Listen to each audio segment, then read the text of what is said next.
Thank you, Mr. Chairman. This is very short, Mr. Chairman. As the proponent of the privileged speech that was delivered last year, with respect to the issues in the social media, allow this representation to deliver a very short opening remark, Mr. Chair. Magandang umaga, mga kasamahan, honorable colleagues, distinguished guests, ladies and gentlemen. We are gathered here today not to silence voices, suppress free speech, or curtail the constitutional right to freedom of expression.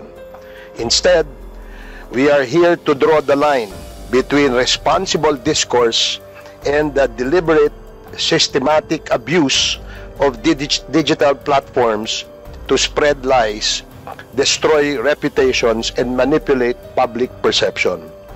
This hearing seeks to establish a regulatory framework for social media similar to how the Kapisanan ng mga Broadcasters sa Pilipinas, or the KBP, regulates television and radio broadcasters, and how the National Union of Journalists of the Philippines, or the NUJP, upholds ethical standards for print media. Our goal is to develop a code of conduct for content creators, ensuring accountability and ethical responsibility in this rapidly evolving digital space.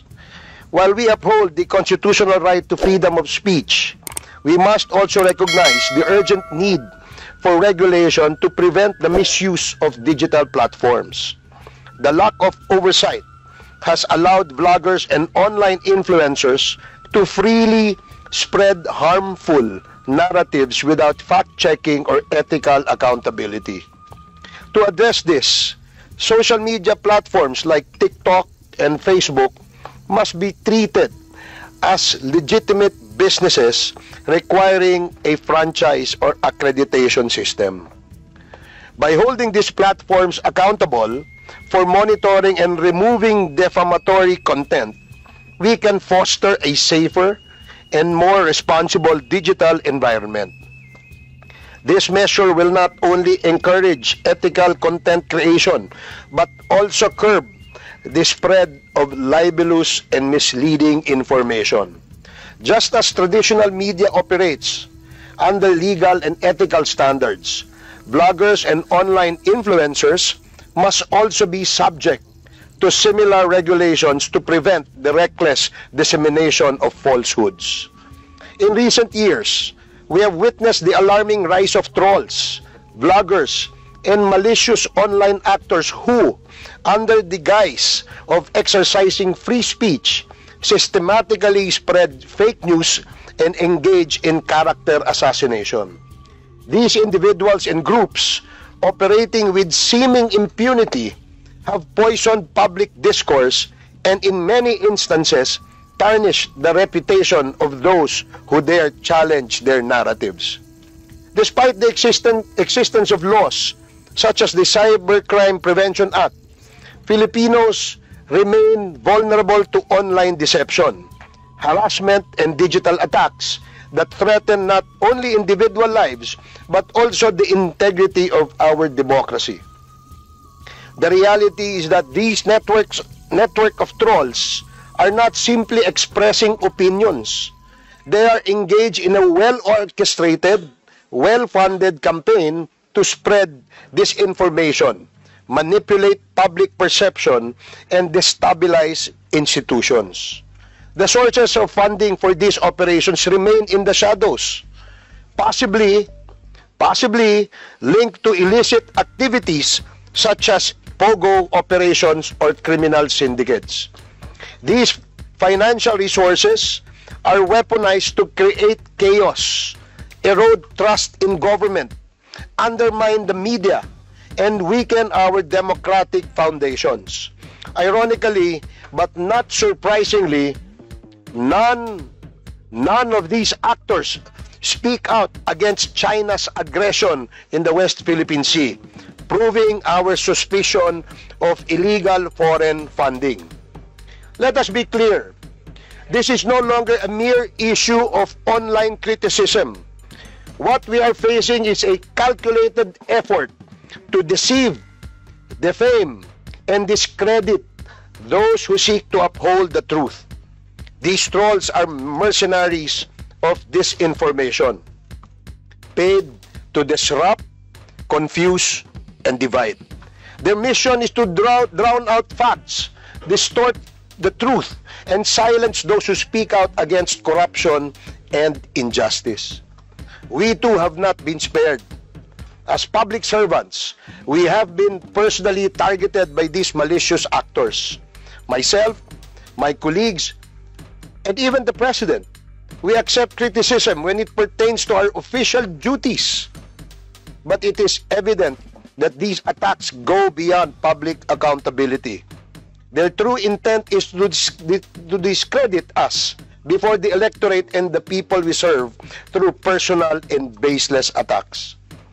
The Supreme Court in Labargan versus People of the Philippines, GR number 246824, citing the Kev Jr. versus People in GR number 206015, ruled that, and I quote, offensive imputations against public officers do not constitute defamation if these relate to their discharge of official duties unless the prosecution proves actual malice.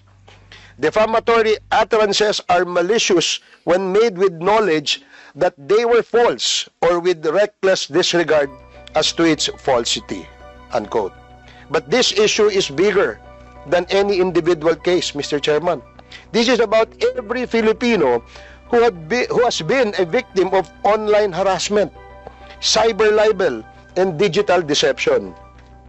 If we continue to ignore this growing problem, we are failing the people we have sworn to protect.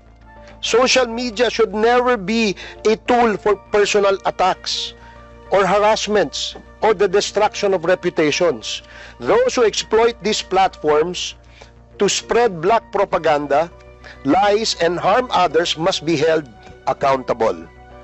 We have also received reports of vloggers soliciting donations under the pretense of funding their content, only to be involved in scams and online fraud. All this must stop, Mr. Chair. Today, we commit ourselves to finding solutions. We will explore ways to protect the public from the dangers of fake news and disinformation while ensuring that our digital spaces remain safe, ethical, and credible for future generations. Maraming salamat po, Mr. Chair. Thank you. That was 10 minutes. I thought 9 minutes only. It was short. Magandang araw sa inyong lahat. Ako po si Banat Bay at eto nag-uulat mula po sa Japan. Eto na nga po, ha? At tayo po ngayon ay meron lamang pong inaasikasong mga negosyo, kaya po tayo nandito sa Japan po, ha. Pero hindi po tayo titigil sa banatan dahil kahit po tayo nandito ay mainit ang mga issue sa Pilipinas. So grabe ho yung mga napapanood ho natin ngayon at ibabalita natin, ihahatid ho natin ito. At siyempre, babanatan natin ang mga gunggong na mga panira at salot sa ating lipunan at saka yung mga mga opisyal nating hindi nagtatrabaho, mga opisyal nating walang ginagawa kung hindi kumuyakoy sa kanilang mga bahay, walang ginawa kung hindi magnakaw. Ayan ho ang mga pag-uusapan natin, ho. At eto nga, may bago hong balita, ito hong si Speaker. Your Honor, Mr. Chair.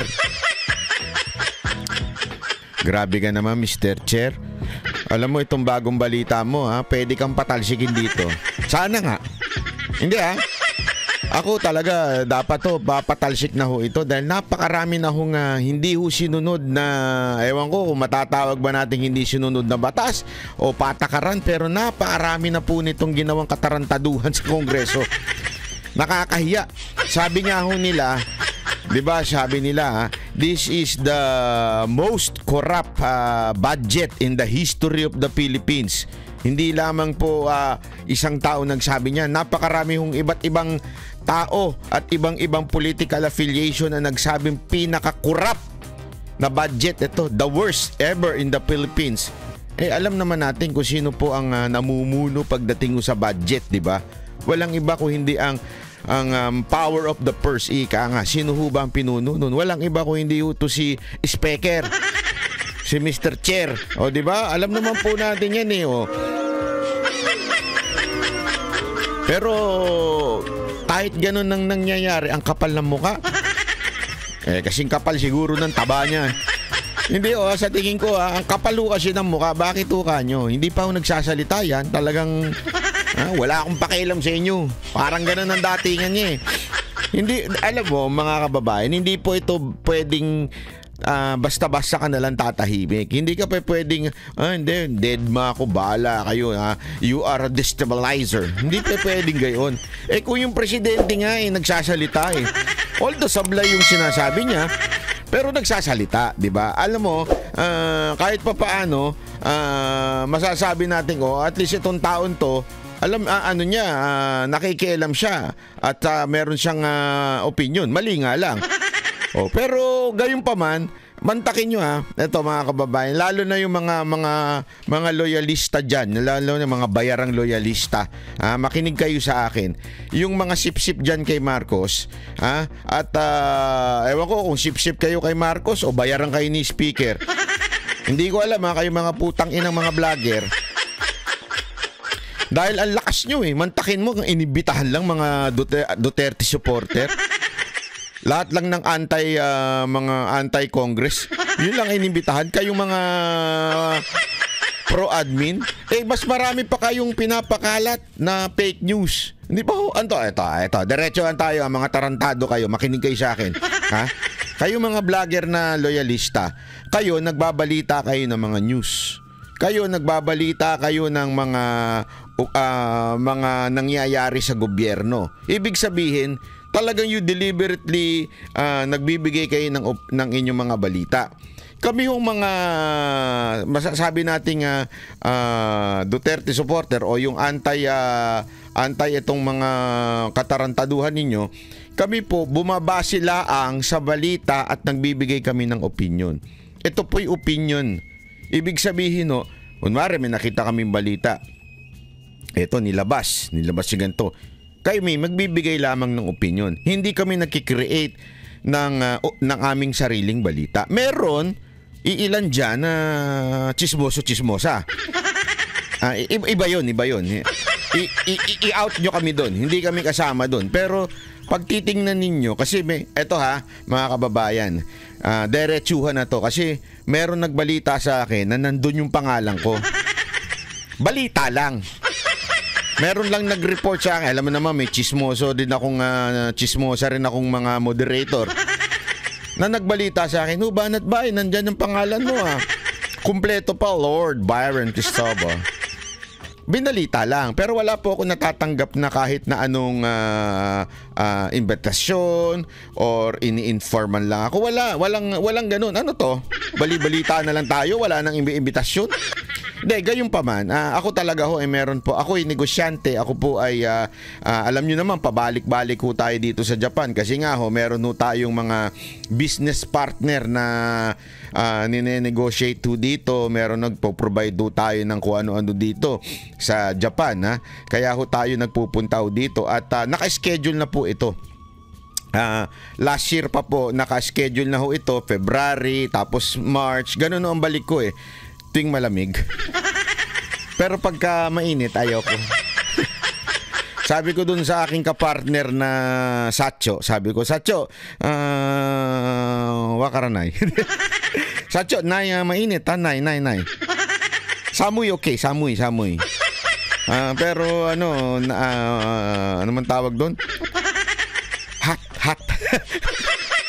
Hot not. No. Sabi ko, yun talaga. Kaya tayo nandito, At gayon pa man, isang malaking katarantaduhan po sa tingin ko yung isang investigasyon na yan. Bakit kanyo? Tandaan ninyo, kaya nagkakaroon ng hearing because of aid of legislation. Di ba? Yan po ay in aid of legislation. Ibig sabihin, para gumawa ng batas, mag-amend sa batas, yan po ang tsaka i-oversight po kung natapatupad ba yung batas. Pero alam nyo, ang dami na po nating batas tungkol po sa cybercrime, libel, cyber libel, spreading fake news. Hindi ko nga alam kung tatanga-tanga lang ba talaga itong mga congressman natin? Hindi ho alam na may ganyan na. O, sabihin na natin alam nila na may ganyan na. Sabihin na natin, kunwari, nagmamagaling sila, alam na nila yan. O, halimbawa lang, ano pa ang aayusin mo dyan? Ang kailangan yan, implementasyon. Ibig sabihin nun ng hindi ko kasi masyadong nai-implement. Ako, aminado naman ako. Ang dami nagpapakalat ng fake news dyan, lalo-lalo na yung mga pro-BBM. Vlogger. Ay, hindi pala, sorry. Palitan na nga natin, hindi naman sila pro-BBM eh. Yung mga vloggers na yan, hindi ho sila pro-BBM. Tapusin na natin yung issue na yan. Bakit ho kanyo? Hindi na ho sila pro-BBM, pro-Romualdez sila eh. Hindi na nga nila binabalita yung presidente nila eh. Ang binabalita na lang nila, lagi si speaker eh. Halatang halata kung sino eh. Kung sino amo nila eh. Halatang halata kung sino nagpapamerienda sa mga animal na yan eh. Diba? Hindi na ho sila pro-BBM ngayon. Pro-speaker na ho sila. Ngayon, ayan na magtataka ka. Kasi kung oversight lang o kung sasabihin na natin, ang problema ay implementasyon nung batas. Ang dapat ninyong pinapatawag ay ang cybercrime ng kapulisan, cybercrime ng NBI, bakit wala silang ginagawa pagdating sa mga nagpapakalat ng fake news. Yan ang mga dapat imbitahan. Ang DICT, kung paano yung technology, yan yung mga dapat iniimbitahan. Hindi ho yung mga galit sabihin na natin nagko-komento, nagkikriticize sa gobyerno. Bakit ho kanyo? Kasi ang nangyayari, iisang side. Sana nga ako inimbitahan nyo pareho eh. Yung mga naandun, pati yung mga, alam mo na, yung mga nagpapakalat ng maling balita talaga. Eto pansinin nyo ito. Fake news. Hindi naman sinabing fake opinion. And there is no such thing as fake opinion kasi it's your opinion. Fake news. Hindi naman po ang mga nakikriticize sa gobyerno, kinikriticize lang nila according to what the government is doing. It is not because na nag-iimbento sila, gumagawa sila ng istorya. Meron lang iilan-ilan. Naintindihan ko yun. Yun ang dapat talagang kasuhan ninyo. Hindi nyo na nga dapat ipatawag. Pag meron nagpakalat ng fake news, demanda nyo na. I-libel nyo na. Tapos na ang usapan. Hindi na yung papatawag pa. Oy, ikaw, tinawag mo daw akong committee. Bakit mo ako pinagtatawa ng committee? Ha? At saka, ba't ang tawag mo sa akin Dan Fernandez? Ang pangalan ko, Dan Fernandez. Oo nga sir, Dan Fernandez. Oo nga, ba't mo ako tinatawag ng Dan Fernandez? Dan Fernandez pangalan ko. Ang gulo, no? Pati pala yung vlogger, may sabit sa pananalita.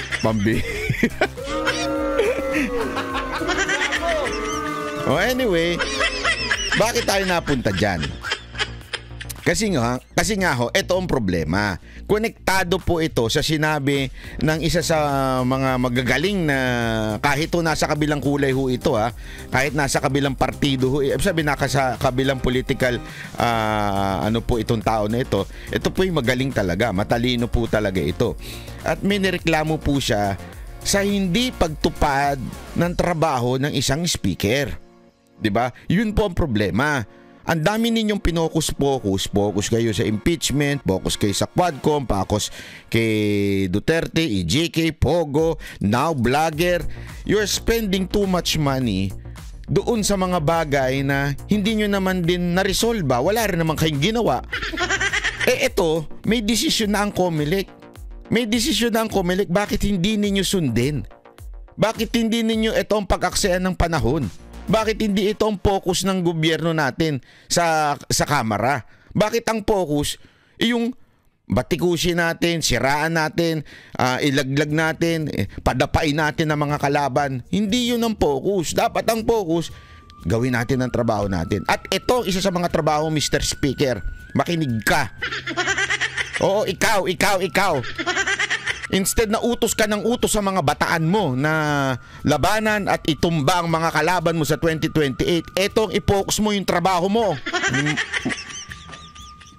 Ginagalit mo ako.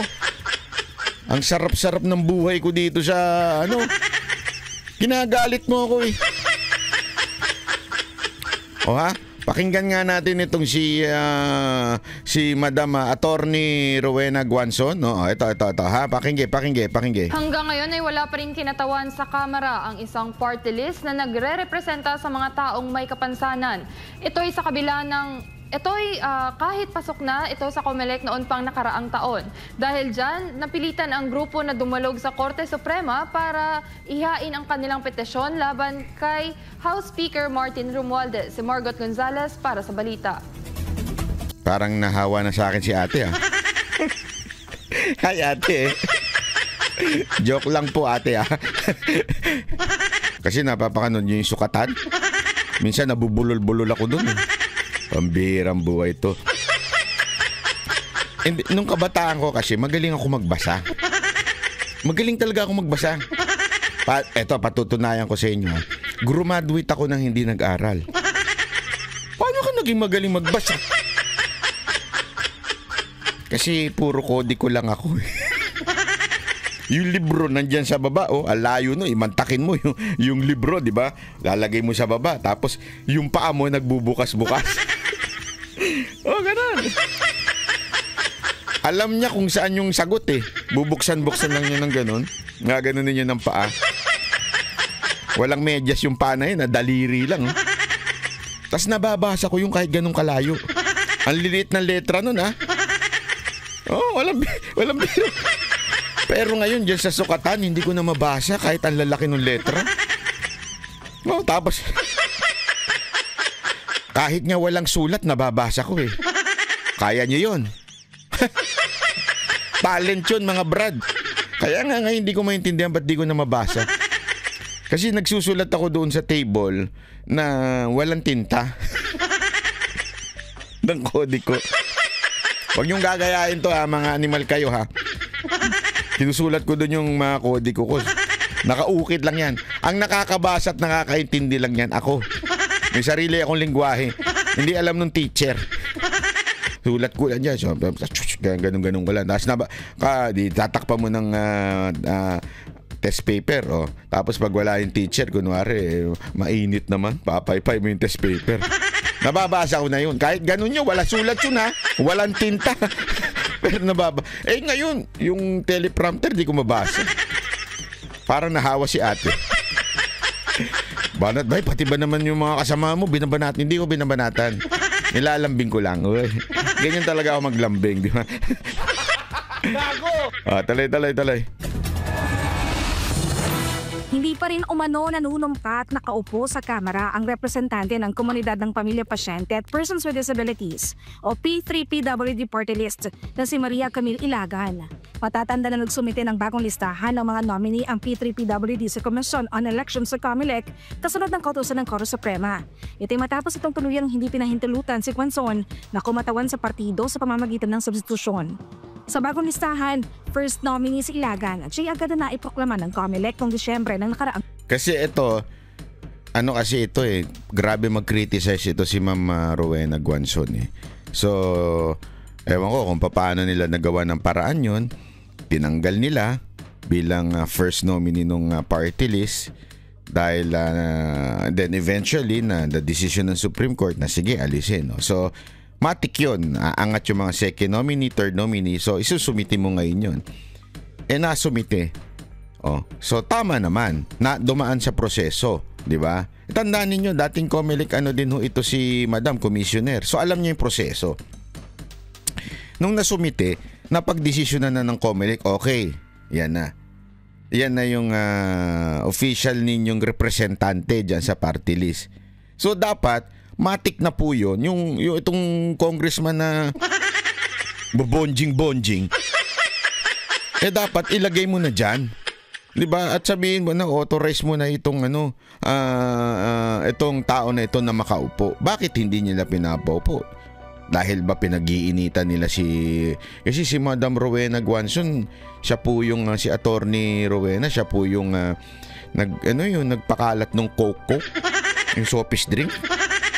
Gumawa siya ng mga video trending yun Yung Coke, kaya tuloy.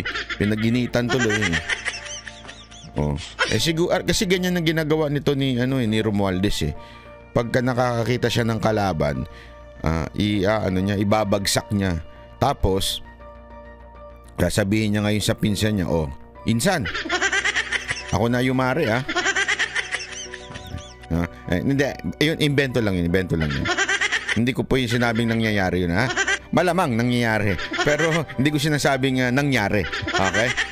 So, it's not a fact, it's just my opinion in saying na baka ganun ang ginagawa nito. Tama, mali. Di ba? Tuloy natin. Taon. Pero base kay Gonzon, hanggang ngayon ay hindi pa rin daw nakakapanumpa sa Kamara si Ilagan. Nagbigay ito ng daan para sa paghain nila ng petition for mandamus sa Korte Suprema laban kay House Speaker Martin Romualdez. Ang inahabol ng kampo ay may sagawang oath-taking bago mag-recess ang Kamara ngayong linggo. Despite having taken her valid oath before a judge, the Speaker of the House has repeatedly refused. Naku, si Atty. Sherlyn Fernandez, Huwag kang tatabi kay Dan Fernandez, Mababago yung apelido mo. Baka maging Fernandez yan. To schedule and administer the ceremonial oath required under the House rules, thereby preventing Ms. Ilagan from formally assuming her legislative duties. This petition for mandamus, we urgently ask the Supreme Court to compel the Speaker to immediately schedule and administer Ms. Ilagan's oath. We likewise challenge the provisions in the House of Representatives internal rules that grants the Speaker qualified representative. Grabe, matatapos na yung Congress, di pa pinaupo. Hindi totoo. Isipin mo, magbe-break na kasi nga para sa kampanya. Matatapos na sila Tapos hindi pa man lang ito pinaupo kahit sandali. Pambira ka naman, Speaker, panayang kuya. Anong ginagawa mo? Tatamad-tamad ka dyan. Anong ginagawa mo dyan? Puro ka pa-cute, puro ka puro ka ganun. Dapat nga inaano mo na ng representante ito kasi parang ganun-ganun ka lang dyan. That grants the Speaker unchecked power to block an otherwise qualified representative's induction. Ayon kay Gonzon, pabalik-balik na si Ilagan sa House of Representatives at naisumite na rin nila ang lahat ng dokumento, kabilang na ang certification of proclamation ng COMELEC. Pero bigo pa rin sila makakuha ng sagot. Tagal na po niyang balik-balik doon sa House of Reps since December 9 hanggang December 18 na magkaharap na silang nakaupo siya, harap niya na ang Speaker ay nag-adjourn na lamang pang Pasko na hindi po siya nabigyang pansin kami. Pinapanalangin po namin sa P3PWD na ang Speaker ay magiging modelo naman po ng demokrasya. Naku po, ma-attorney. Malabo yan. Demokrasya ba ka mo, madam? Mapakalabo niyan, Attorney Guanzon. Demokrasya ba yung takutin itong mga vloggers na lumalaban at nagkikriticize sa kanila? Hindi ho, wala, malayo. Tsaka kita nyo naman yung mga kaaway, mga kalaban sa politika tulad ni Congressman Tebes. Di ba sinipa? Sinipa ho. Mga katulad ho ni pinag-initan, katulad ho ni BP Sara Duterte, ni Pastor Kibuloy. Basta alam niya makakalaban niya, wala talaga. Grabe ho, hindi walang demokrasya dito sa mama na to. Ang meron lang dito sa mama na to, alam nyo Kasi hindi naman pwede itong lalo na ang P3 ng tao. May Supreme Court decision na, may proclamation na sa COMELEC, may oath na for a judge, ay hindi pa rin kami mapaupo. Grabe talaga. Ibig ko bang sabihin nun, ay pwedeng ma-veto pala ng Speaker ang eleksyon? Yun, antindi nun May sariling power ang Speaker. Mantakin mo, ito antindi nito. Mantakin mo nagpakahirap ang mga tao na lalo na yung mga congressman, pati party list. Ubus pera yan, hindi biro ang diyan. Bawat barangay diyan. Engi. Ako mga kababayan, meron lang akong gustong sabihin dito. This is a heart-to-heart talk to all the Filipinos out there listening to me. yung mga tricycle driver. Marami daw po kasi nakikinig sa akin, mga tricycle driver, lolo't lola, mga kababayan natin. Ganito lang yan. Kasi may narinig akong nalulungkot ako eh. Nalulungkot talaga ako. Kaya kwento sa akin si Madam Mocha. Sabi niya, alam mo, tindi talaga. Tindi ng labanan. Konsehal pa lang, ang tindi na. Mayroong mga kagawad dyan, tsaka mga barangay captain. May sarili-sarili na inaalagaan ng mga congressman, ng mga konsehal. Tapos magastos, sabi niya.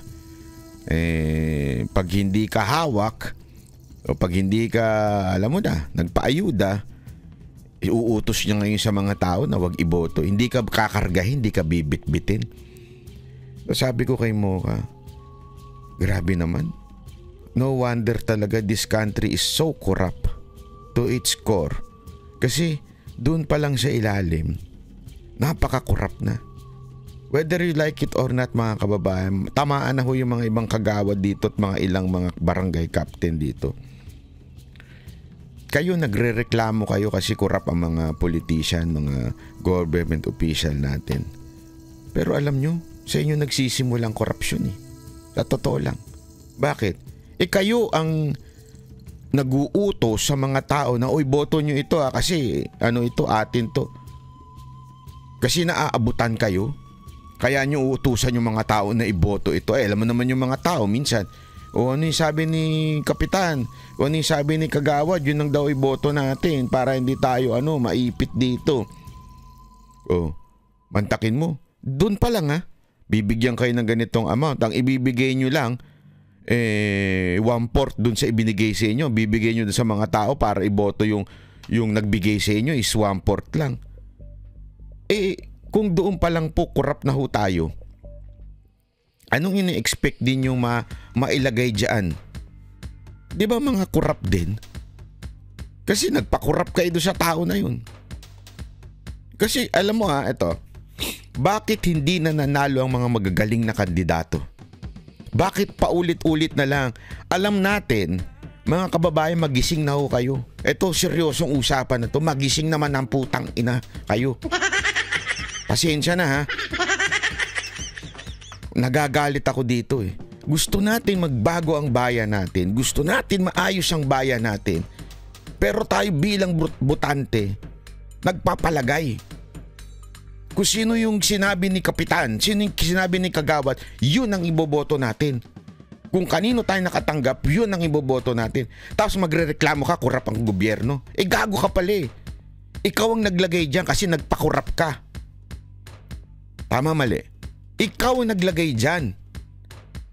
Sa tingin mo, saan galing yung perang ibinigay sa'yo? Korupsyon. Kaya pansinin ninyo, may lumalapit kay BP Sara Duterte, pasensya ka na Magkaalyado tayo dati Wala kang atraso sa akin pero kailangan ka namin banatan kasi kailangan namin ng budget.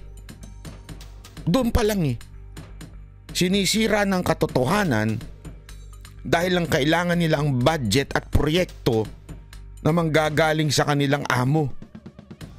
Tapos ano nangyayari? Sa baba, ipamimigay nila ngayon, imumudmud nila ngayon siya kay Kapitan, kay Kagawad.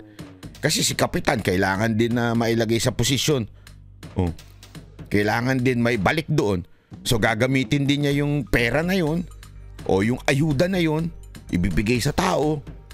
Diba? Eto, para happy tayo lahat.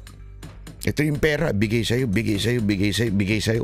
Ito boboto natin para sa susunod na eleksyon, ako naman ang tutulungan ni ganito.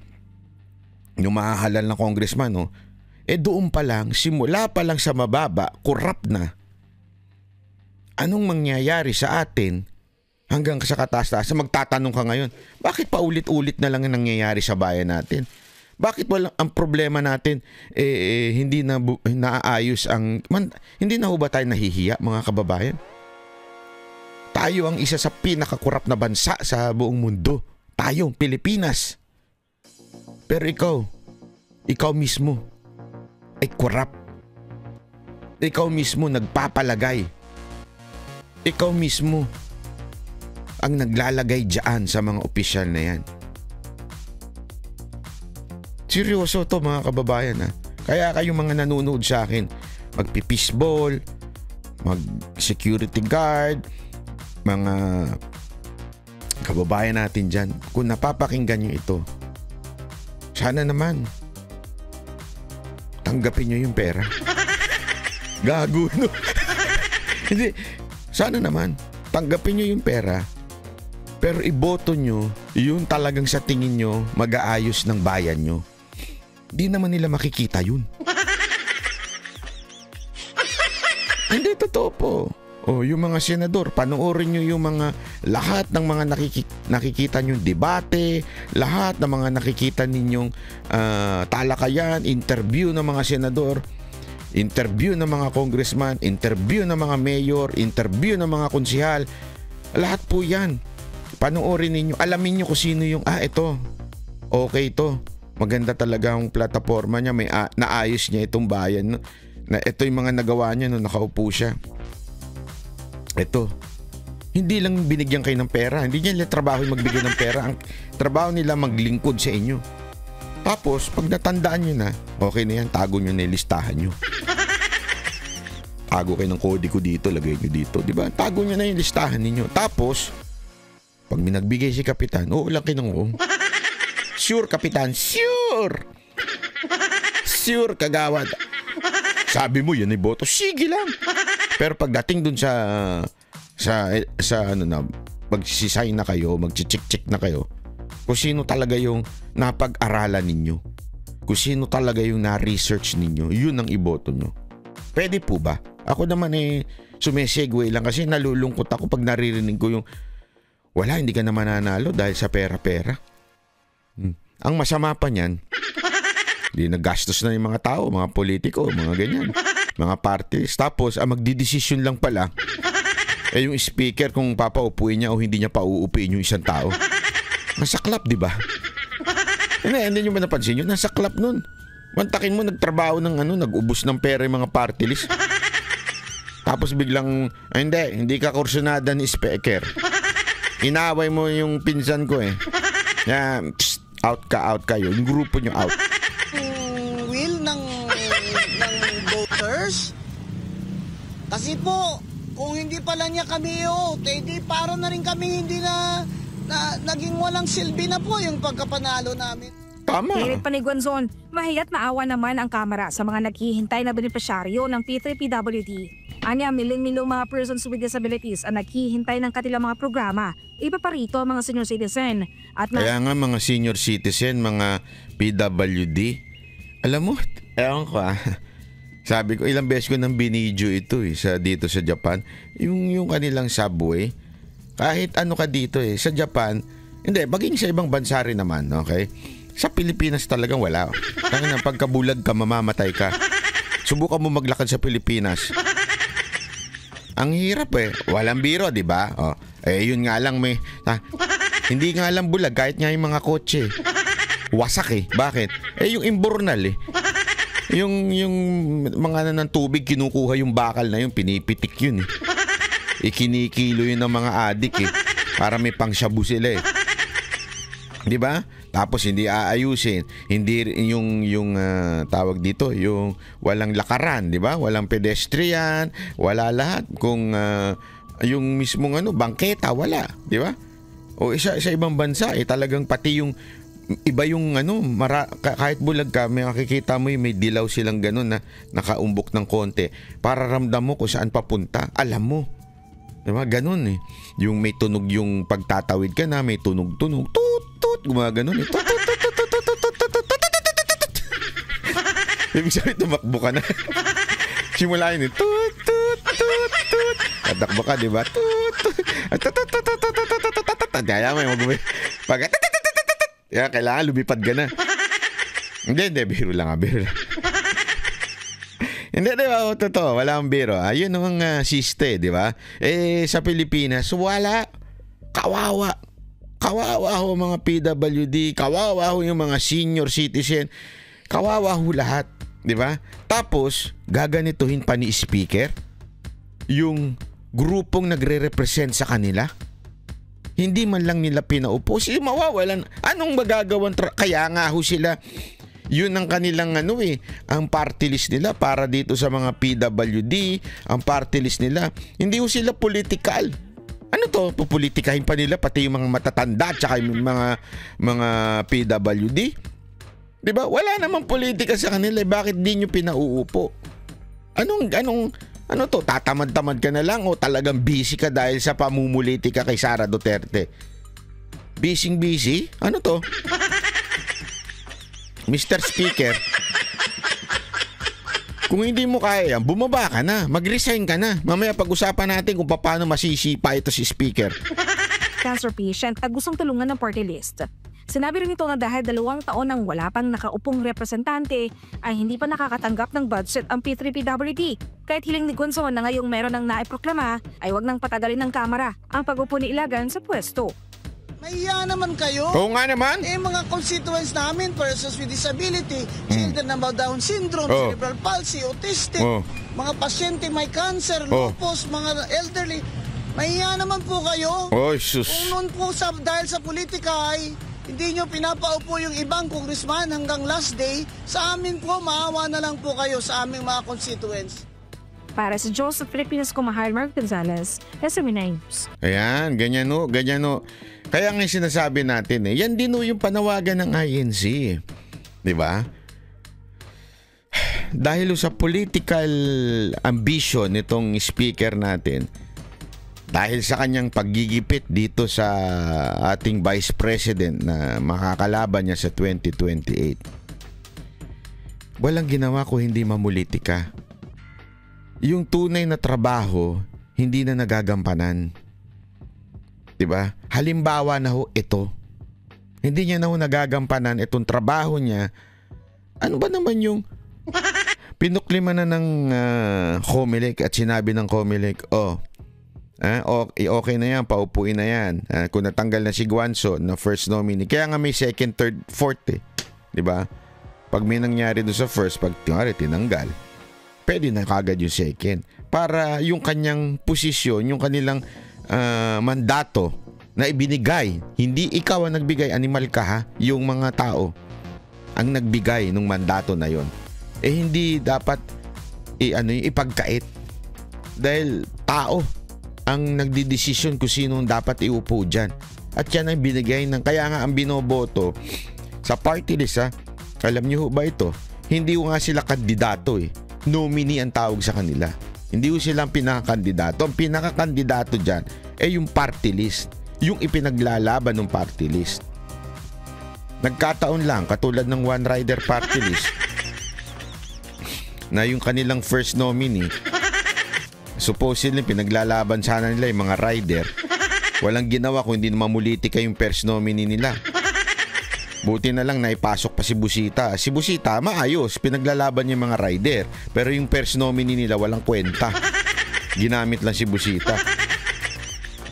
Pero ako, ayos ako kay Busita sa kanyang pinaglalaban. Shoot ako dun. Pero kaya nga sabi ko, lumayas ka na ng tuluyan dyan.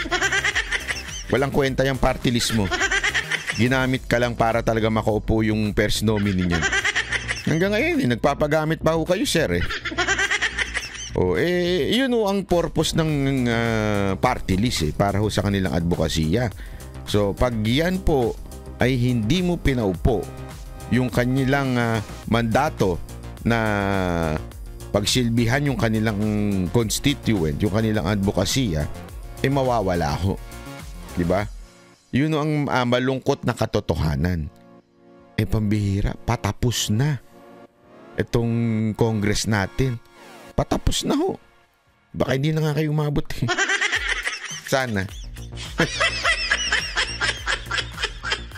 Ano ba mga pwedeng gawin para ho matanggal ho itong si Romualdez? Tama ho yung ginawa ng ila Attorney Guanzon. Ang isa hong talagang pwedeng idulog sa Supreme Court. Ang pwede hong pumasok at magkaroon ng alam niyo yun, ng rules ang Supreme Court sabihin na o sa kanila hong sabihin na ito yung mandamus order, 'di ba? Can issue a mandamus order para sabihin na, oy, paupuin mo na yan. Ayan. Pag hindi pa sumunod, ang kapal ang mukha mo. Hindi, totoo. Sana ho, let the Supreme Court rule. Sana. I think the Supreme Court will favor etong, kasi mantakin mo, nagdesisyon na ako umilik. Di ba? Nagdesisyon na ako umilik. O ito na ang kapalit. Ayaw pa upuin na speaker. Ano to? Ito ang pinakamalaking katarantaduhan sa, hindi, aside from the budget. Di ba? Pero dapat to. Kaya nga, alam mo, paano pa matatanggal yan? Si speaker. Alam niyo ba na hindi impeachable officer ang Speaker of the House? Hindi ho. Para ho matanggal yan, para din ho siyang, aside from dun sa pagiging speakership niya, ang pwede magtanggal sa kanya yung vote ng tao. Okay? Oh, sana tanggalin ni ni saan pangalan nun? Yung anak ni Marcos? Si Charis ba yun? O yun, basta. Sana tanggalin niya, no? I declare the seat of the speaker vacant. Yan, sana ganun. Pero una yon, dapat matanggal siya sa pagka-speaker, di ba? Yung tinatawag nilang loss of confidence. Pwede yon. Majority of the House ay boboto ng loss of confidence dito kay speaker. Majority. Sabihin ng majority, 51%. 52%. Kaya nga majority. Yon, para matanggal siya sa speaker. Pero meron din siya, pwede rin siyang matanggal as a congressman. Ano naman po yun? Yung ginawa nila kay Arnie Tebes, which is yung 2/3 ng boto. Tama ba? O, tama. 2/3 ng vote. Sabihin na you're out through the ethics complaint and we decided to remove you because you're an asshole. Halimbawa lang, ha? Halimbawa lang ho yun. Hindi, totoo naman because you find him abusing his power, pwede yun, di ba? Pwede. Pero more in reality pala, mukhang malabo. Gago! Busog sa kanya yung mga balita ko, sarap ng buffet daw dyan sa may lounge ninyo, sa may labas lang ng opisina ng Speaker of the House. Alam mo naman yung mga congressman dyan, iba patay gutom din. At saka hindi lang yun, di ba? Busog sila sa ayuda. Pagka lahat kayo, di ba? Sinasabi nga ni Magalong, may 777, di ba? Pag sumama ka, 777, may 7 million sa ayuda, 7 sa AKAP, ayun, yung mga AYEX, ganun, 777, di ba? May ganun talaga. So ibig sabihin nun, talagang busog ho ito. Kaya imposible ho makakuha ng 2/3 vote ng pagpapatalsi. Kaya nga alam mo, dito mapapatunayan na only in the time of PRRD hindi niya kinontrol ang sino mang dyan sa speakership. You know why? Oo, siya yung nag-anoint na ito, sana ito yung gusto ko maging speaker, si ganito. Pero kung magkaroon ng vote of confidence na yung mawala na doon sa mga tao, pinababayaan niya. Kaya nga naalala nyo, di ba? Yung kay Alvarez natanggal. Di ba? Kahit nga yung kay Speaker Cayetano, medyo na loss of confidence din yung iba, kaya pinalit. Although there's a different issue on that kasi nga merong pinag-usapan sila. Okay? Pero gayon pa man, makikita mo talaga na hinayaan ng ating Pangulong Duterte yung mga mambabatas. Kung anong sa tingin ninyo, kung may loss of confidence kayo, at ito pa matindi. Kung babalikan natin yung kasaysayan. At that time na nag-aaway po si Velasco at saka si Cayetano, ang gulo nun. I know that. Ang gulo nun. All the Duterte supporter, di ba? Medyo hati nung time na yun. Ang dami tuloy nagsuggest no na si Pulong Duterte na lang ang ilagay dyan. Para talagang Duterte. Alam mo, kung ano lang kung sakim sa kapangyarihan ng Pangulong Duterte, sasabihin niya, oo nga, ang pagkakataon niya na yun. It will be justifiable. You know why? Nagkakagulo na si Velasco tsaka si Cayetano nung time na yun. Ibig sabihin may girian. Pati yung mga congressman, may kanya-kanya silang bata, may girian. Pwede niya sabihin, ang gulo nyo? Let my son take over sa speakership. Isang ganun lang niya. Maliwala kayo sa akin, lahat bubaligtad yan. Di ba? Pero hindi. Sa matter of fact, nagbigay pa siya ng kanyang statement na pag yan, naging speaker, magre-resign ako. Kasi pwedeng pwedeng, alam mo yun, pwedeng brasuhin ni Pulong. Kunwari lang, greedy din si Pulong. Pagkakataon ko na ito, nag-aaway na sila. Ako na to, akin na to. Dati ginagalang si Pulong Parang ang presidente daw yan si Pulong pag pumapasok ng Congress Dati, para daw presidente yan. Talagang ginagalang hanggang kahit yung speaker. Kasi parang ang dating sa kanya, he represent the president. Anak siya. Pero hindi ho nag-epal. Pero kung ginawa niya mag-epal, meron din contingency plan si Pangulong Duterte. Publicly sinabi niya. Imposible namang hindi niya tuparin yun, di ba? Sinabi niya na pag yan naging speaker, magre-resign akong presidente. Binalaan niya na kagad. Ganun katindi na hindi abusive. Ngayon,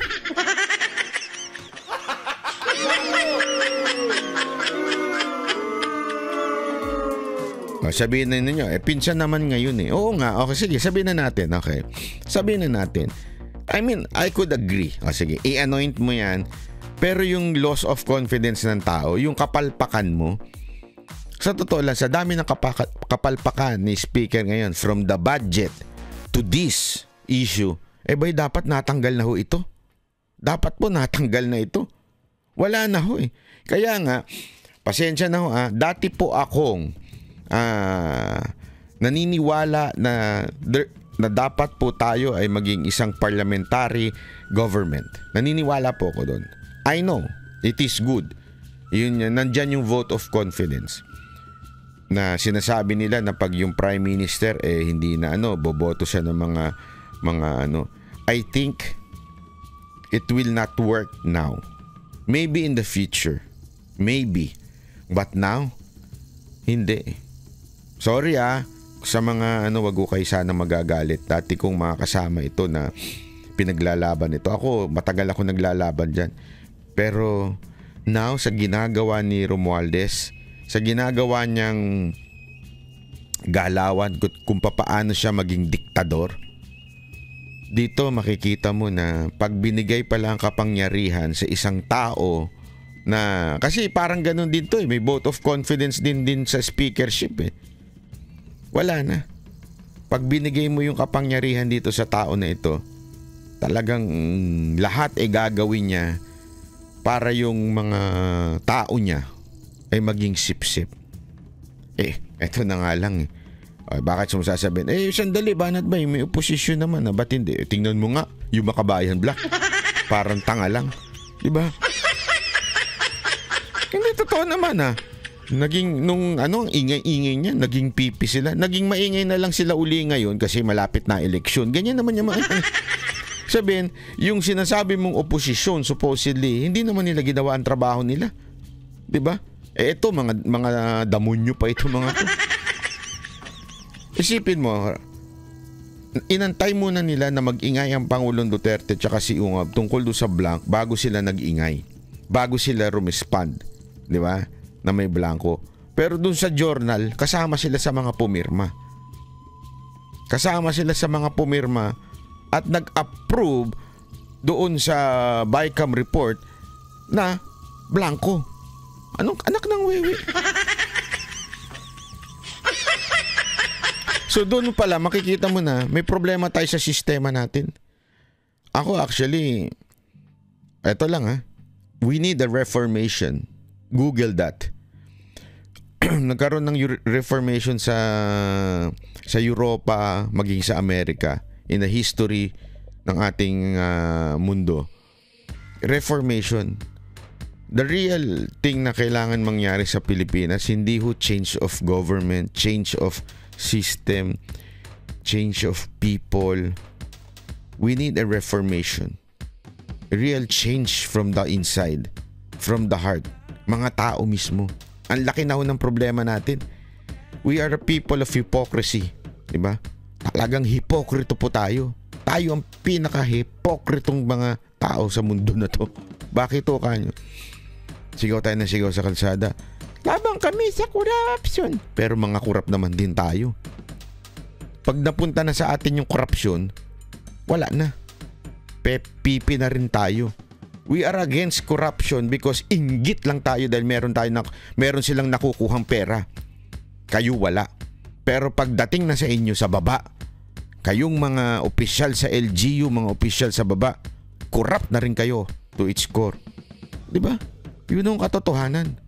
Wag na tayong paligoy-ligoy. Diba ho? Kaya talagang kailangan natin yung pagbabago from the inside. Yes, we need good leaders. We need pero more than that, ito lang masasabi ko. Wala nang pag-asa ang Pilipinas. Ang pag-asa na lang natin, yung sinasabi sa Biblia, righteousness exalts a nation. It's a really fear of God. Kasi pag meron ka talaga nun, whether anong makita mong korupsyon sa paligid, hindi yung claiming to be religious, iba yun. Marami religious sa Pilipinas eh. Yung talagang may fear. Natatayo doon sa katotohanan no matter what. Makulong man, ipaglalaban ng katotohanan. Hindi ako dito. Yan ang nakita ko kasi kay Pastor Kibuloy. Walang biro ho. Yan po ang nakita ko kay Pastor Kibuloy. Alam nyo, kung alam nyo lang sana ang buong kwento, kung magkakano ang alok sa kanya para bumaligtad at labanan ng mga Duterte, kung magkano ang alok sa SMNI, hindi lang isang beses, 2 beses, pero nanindigan po siya. As a matter of fact, yung mga lumalaban sa kanya ngayon, dati siyang kinakausap. Ito yung kanilang, nagpapabasbas pa sa kanya. Pero dahil nanindigan siya sa tabi ni Pangulong Duterte at hindi, alam mo yon, magsinungaling, maging propaganda arm ng gobyerno. Hindi siya pumayag Ayaw niya maging propaganda arm ang SMNI. At siya, binuhay ang mga kaso. Dinagdagan ng mga walang kaso.